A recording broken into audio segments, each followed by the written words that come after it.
In life, we all encounter obstacles, and those obstacles come in all different shapes, sizes, and forms. The question is, how do we handle those obstacles? Do we attack them head on, or do we allow them to make us quit? Welcome to the No Quit Living podcast, where we aim to motivate and inspire listeners to never give up on themselves, their dreams, or their goals. We will interview successful people from all walks of life as they share their no-quit stories when they had the choice to give up or give in, but they didn't. We thank you for listening, and we hope to be that jolt of positivity as you go for your greatness. Welcome to episode number 121 of the No Quit Living podcast. I'm your host, Christopher J. Worth, and today's theme of the day is never settling. Our quote of the day comes to us from Brian Tracy: "Never settle for anything less than your best."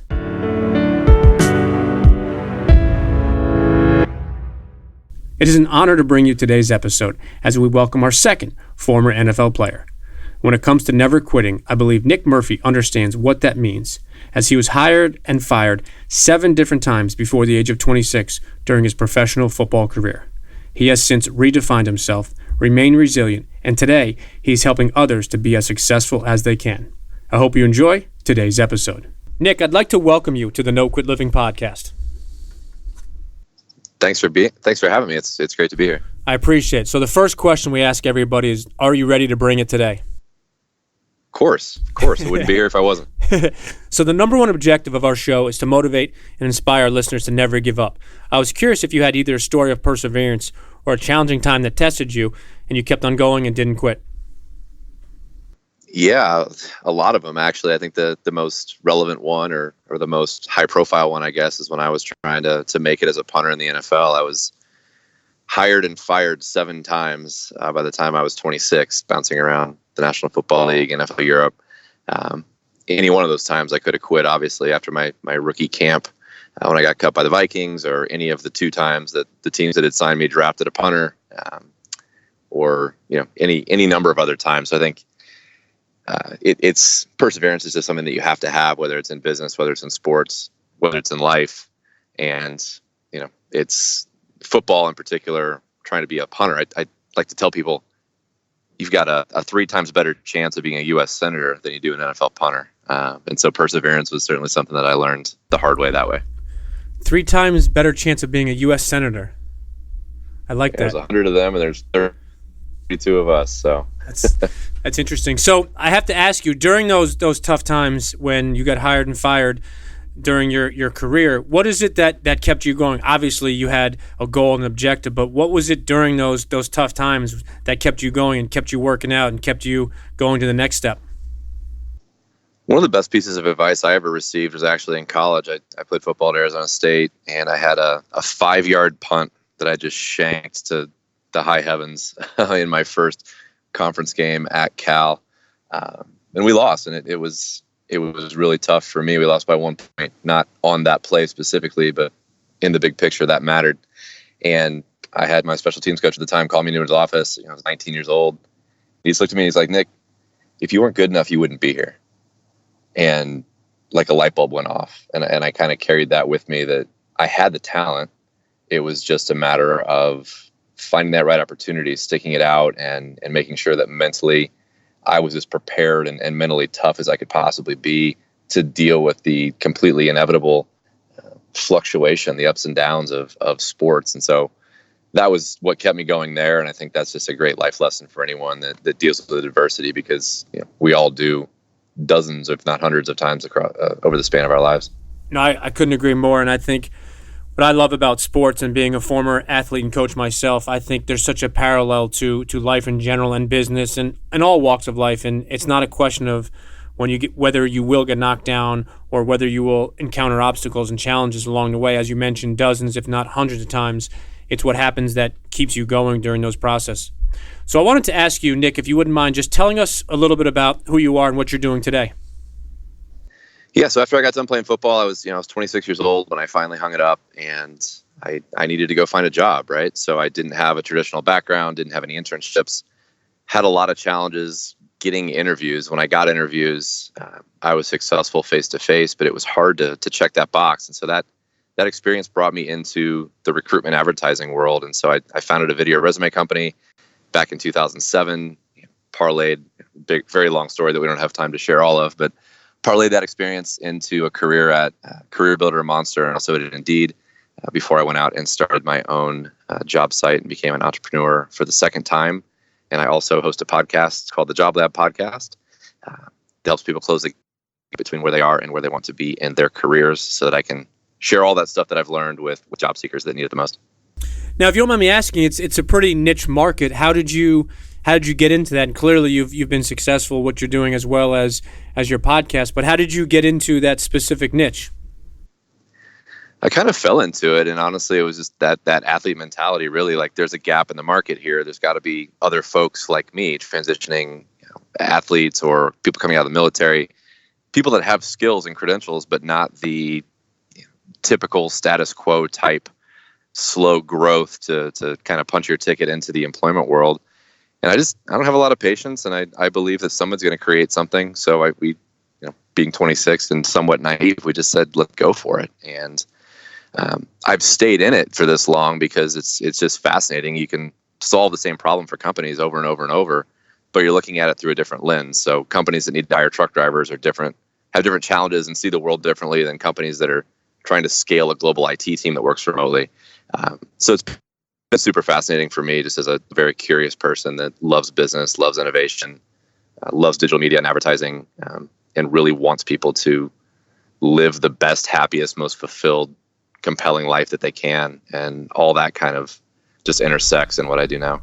No, that's awesome. And I think it's interesting how a lot of times people fall per se into an area or an opportunity where they think they could excel in, and the next step of that is you don't fall to the top of a mountain, so you have to put in work and consistent effort. So definite kudos to you for staying at it and working hard. I wanted to ask you, how do you personally define success?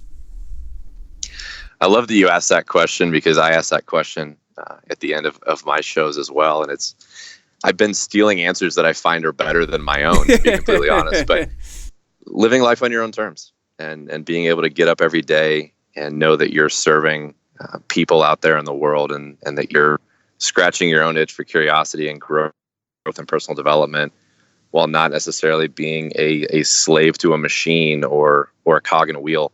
Having that freedom, having that fulfillment in your life and in your career on your own terms. I'm a dad. I've got 5 kids. My wife owns a business. So, my biggest challenge, honestly, is trying to find time to work between my dad duties at this stage of my life. And, for me, we've been really successful just to be able to do that and raise happy, healthy, normal kids and still pay the bills and contribute to society as well. No, it's awesome. And I just recorded a podcast as a guest on someone else's show, and I literally said the same thing. Is I take answers and different pieces and I apply them to my life. And I said to him, if I were to charge $1 for my answers, I'd only receive about 8 or 9 cents, because I'd have to give out 90, 91, 92 cents to everybody else that I've stolen, tweaked, or changed their answers. So I think that's so true. And it's also true in all areas of life is there's not a lot of people that can say they created everything all on their own with no help or mentors or coaching from anybody else. So I'm glad you touched on that, because it is fun, and that's one of the things I'm sure you can agree with as far as a podcast host yourself, is you get to learn a lot about a lot of different people, and you pick up a ton of things yourself just by doing the interviews. 100%. I responded to something I saw on LinkedIn from another host today that was talking about, thanked all the people that kind of helped him on the journey. And I responded just kind of reflecting that I've gotten so much more personally since I started hosting this show, just in what I'm driven to make sure I refine my own quote unquote expertise. And I'm seeking out new thought leaders. I'm looking at the ways people see the world. I'm asking better questions and interviewing great people. And I feel a little bit, I don't feel bad about it, because we're providing value as well. But man, I'm getting more out of it than I ever could have imagined. And it's funny how that works. When you set out to serve people, things come back to you, tenfold. And so I absolutely love that. I couldn't agree more. I just literally said that same thing almost word for word. Is I love doing these, and as the host of the show, I get a lot of the notoriety and credit. But the reality is, when I lay my questions out and lay my interview, I actually get so much more out, and I find books and things and people that I want to connect with. So it's really neat that you said that. So I wanted to ask you, Nick, if you had to define yourself in one word, and one word only, what would that word be? Resilient. Yeah. One of the things we do on every episode is we ask our guests if they have either a daily or a morning ritual that they swear by. I was curious if you have either of those. My days ebb and flow a little bit. I'd like to say my workout is my morning ritual, but my workout's definitely my daily. I get to it at different times based on kind of what's going on in life. But I don't know if that's part of being an athlete or just whatever. But for me, being active and doing that is my stress relief. It's time away. No one's yanking on my leg saying "Daddy." No one's calling me. So it's for me. It's obviously a healthy habit.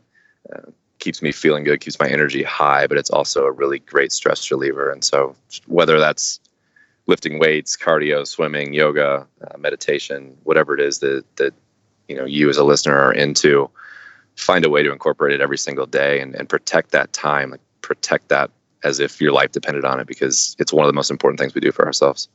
No, I couldn't agree more. I think it's important too. And I've interviewed quite a different people that talk about exactly just you mentioned the working out, and they say that they put those workouts in their calendar just as it's a meeting with the best or the biggest potential client, and they don't change it and they don't tweak it. So I'm glad you mentioned that, is you need to be selfish with some of those things, and I think it's important to do that. But like you said, it's the work-life balance, and obviously having 5 kids, that's a challenge within itself. Yeah, I think some people look at it as being selfish or can say it like that. I think, another way is to, if I'm not feeling my best, if I'm not staying healthy, if I'm not sharp mentally and I'm stressed out or short, I'm not serving. I'm not able to, bring it, as you said at the beginning of the show. And I need to be able to do that in order to do my job correctly. So I look at it as just something that I need for me. My kids need me to be that way. My wife needs me to be that way. And so do my listeners, my clients, and my team. So that's how I kind of choose to look at it. No, and it's true, and I think it overlaps in all areas of your life. So it is important to protect that time, as you mentioned. So assuming the 20-year-old version of yourself would have listened, what's the one piece of advice you would have liked to have received as a 20-year-old Nick? Take the long view. Don't be so impatient. Don't be so reactive. Try to look past people's behaviors and into their intent, into the needs they're trying to meet, and stay the course. You've got a plan, you've got some ability, and continue to grow, continue to learn, and just enjoy the moment too. I think we're planning a 20-year high school reunion right now, and I'm sitting there going, laughing with a couple buddies that we're planning it with, just going, where did the time go? What is going on? So all those things and probably a bunch more, but I'll leave it there in the interest of time. We just did our 20th back the end of October, so I definitely know the planning ritual, and literally the exact same question is, where did 20 years go? Yeah, that's crazy. So if you could have dinner with anybody, dead or alive, who would you pick and why? So many. John F. Kennedy has always been somebody that has really been intriguing, whether that was in part because of the way he died or how young he was or the impact that he made in a 2.5 year presidency. The way he led, the way he inspired, the way he forced people in society to look at the big picture and chase big goals. And he was able to do that while unifying people. I feel like, politics aside, I think the world and the country could use something like that right now. And just to be able to have that charisma and that intelligence and that confidence to rally people behind those ideas and achieve things like getting to the moon and navigating the Cuban Missile Crisis and all the other just amazing, crazy, cool things he was able to do, that had he not, our world and our country would be potentially fundamentally different. Just pick his brain on literally everything. So it would be a very, very long meal. Would there be any questions about Marilyn Monroe at all? There might. So I wanted to ask you, Nick, if there's anything exciting that you're working on or releasing in addition to your successful podcast. I've got a book coming out, but it's in the B2B market. And actually, I don't have a release date yet, so that's not 100% applicable yet. But I think, my podcast is available anywhere you listen to podcasts. It's called the Job Lab Podcast with Nick Murphy. And I also have a daily email that I call, it's filled with quick wins and kind of unlimited career inspiration. I send it 6 a.m. in your local time zone every single day. And the feedback on that's been really great. Just something to think on as you go through your day and your job or your life. And listeners can get that just by texting never settle to 44222. That's never settle to 4422, you said? 44222. Okay, 44222. Got it. So I wanted to see if we could now switch over to what we call the hot seat questions. And the only request or ask we make of you is just to spit out the first thing that comes to mind. All right, let's do it. So if you had one last meal and you could choose absolutely anything, what would you choose? Grilled chicken parmesan with spaghetti bolognese and a rum and Coke. A specific rum? I'm a Bacardi guy. Nice, nice. Favorite sport? I think I know the answer. Golf. Ah, all right. I didn't know the answer. All-time favorite team? St. Louis Cardinals. Favorite movie? Shawshank Redemption. Do you have a favorite book? Oh gosh, I've read so many more books in the last couple of years. I could go on forever. Blue Ocean Strategy is my favorite business book. For a long time as a kid, 1984 was one of my all-time favorite books also. Favorite singer or band? I'm a big Lifehouse fan. Lifehouse, kind of alt-rock singer-songwriter type. So like the John Mayers of the world and Lifehouse, people that create and write authentic, cool, acoustic style kind of music. And if you were in a foxhole and you could only choose one person to have your back, who would it be? Jeez. Only one. I've got so many kids. I'd want them there with me and they'd get me.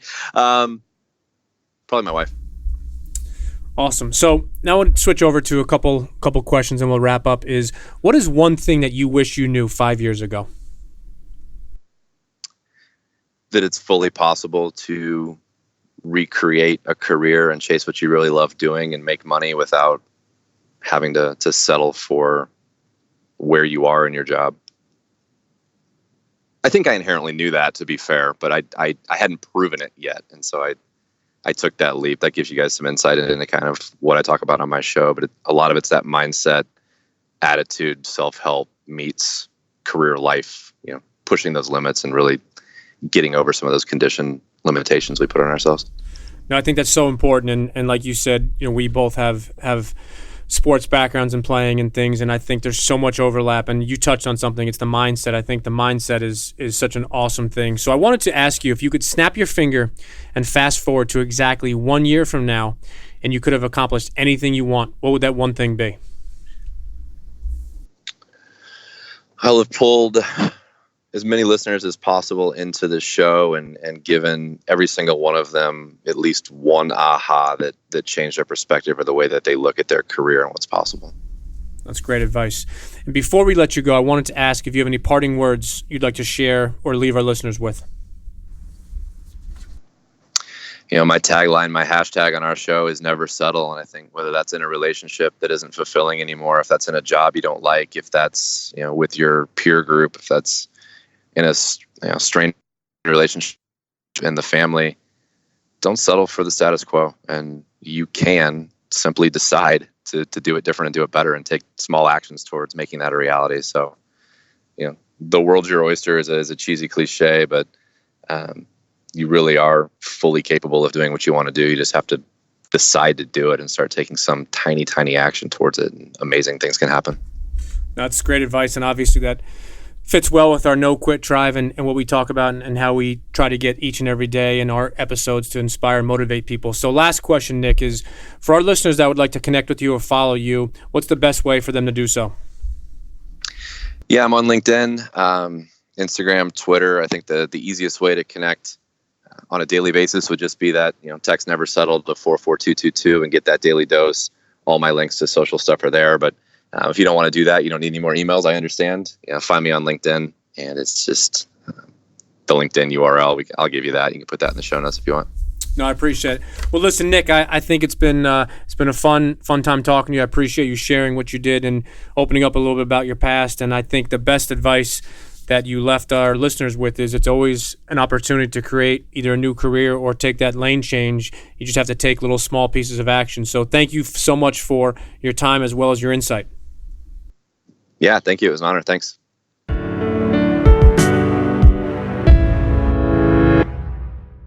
Thank you for listening to episode number 121. After hanging up his cleats at the young age of 26, Nick decided to find and then succeed in his post-NFL career. Nick's definition of success was similar to others, as he used the words freedom and fulfillment, but he took it one step further by defining success as living life on your own terms. With 5 kids, a wife, a podcast of his own, and a business, Nick has no time for excuses. In his closing remarks, Nick shared something that I believe is near and dear to our no-quit tribe. He stressed the importance of never settling in a job, a relationship, business, or life. Don't remain or get stuck with status quo. Decide to take that step and to take action. So my question to our listeners today is just that. Have you settled? Have you settled with a job, your relationship, or possibly your life? As Nick redefined himself after his post-NFL career, if you have settled in one area of your life, you too can decide to do it differently. It won't happen by itself, nor will it be easy, but it will be worth it. Decide right now to take action. Take that first step and go for your greatness. And lastly, to our listeners, thank you. We truly appreciate your time, and we hope our episodes inspire you to keep on attacking life and never giving up. To quote Dr. Norman Vincent Peale, it's always too early to quit.